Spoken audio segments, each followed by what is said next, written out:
Guys, আমার হাতে এটা তোমরা কি ফল দেখছো? বলো বলো, হ্যাঁ বলো। তোমরা যদি জেনে থাকো এটা কি ফল, অবশ্যই কিন্তু কমেন্টে জানাবে। আজকে আমি এই ফলটা দিয়ে করব ফল মাখা।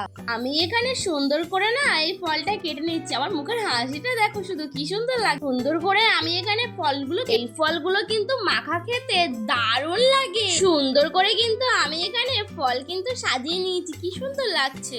আমি প্রথমে ফলের উপরে দিলাম চিনি, আবার কিন্তু এখানে অল্প করে লবণও দিয়ে দিলাম। এবার দিয়ে দেব লঙ্কা গুঁড়ো, এটা না দিলে কিন্তু একদমই ভালো লাগবে না খেতে। তারপর এখানে আমি আমাদের ছোট ছোট ভাই বোনদের ডেকে নিলাম, ওদেরকে আমিও খেতে দেব আর আমিও খাবো। এখানে কিন্তু আমার এই ফলটা মাখানো কমপ্লিট। তোমরাও চলে এসো, চলো একসাথে মিলে এটা বসে খেয়ে নি। সবাইকে ডেকে নিলাম আর সবার হাতে আমি একটা একটা করে এই ফলটা মাখা দিচ্ছি।